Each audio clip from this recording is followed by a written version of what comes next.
And I would rather you confront, fight, and fail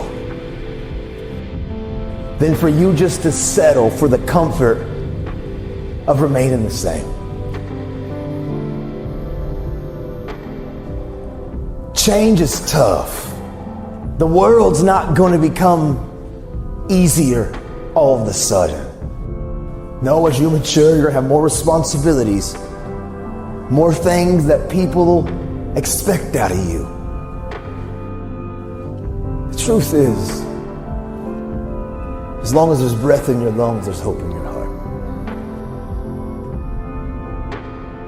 You can't depend on Nathan's motivation, because motivation takes motion, motivation takes movement.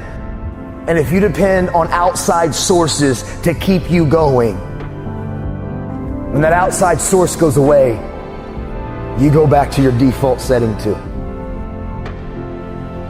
But if you can find your why, if you can find that thing inside of you, like that motivation, that mojo, that internal fire, that thing that pushes you, if you find your why, man, and you find your inspiration that's inside of you, nothing can move you. When sometimes you wake up and you look in the mirror and that person's looking back at you, the real you. A lot of us, we just want to feel like we belong. We just want to fit in. We just want to find the place in this world where we can find our rhythm, where we find purpose. Some of you are compromising who you are because you want to fit into a narrative. You want to fit into a group, into a crowd, into a clique of people. But when you look in the mirror, that's not who you really are. But you're afraid to make the choice and the change and to make real life choices that you know will activate the thing inside of that you're passionate about. I get it's hard for us, some of us, to step into our story. But I give you my word, we can do hard things. I truthfully didn't like the fact that I hid behind my anger and my rage.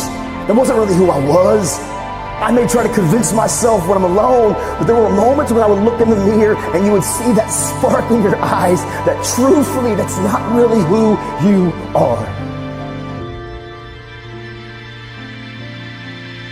I will affirm, I know your life has been challenging. And I bet many of you come from broken families, and many of you come from unhealthy environments at times and places in your story, and things haven't been easy. But you're not a product of those, man. You're a product of what you do. And you can control every space and place that your life goes from this point on. If you come here just to maybe be motivated, and if you come here just to be entertained, that's not going to change your life. What changes our lives when we look in the mirror and we decide to say, you know, I'm going to begin to confront me. I'm going to try to be the better parent, the better spouse, the better friend, the better student, just the better human being. Will we take control of what we can control? And that's the things that we do and the choices that we make and how we treat people. And if we can be intentional in those areas, man, life can be pretty amazing.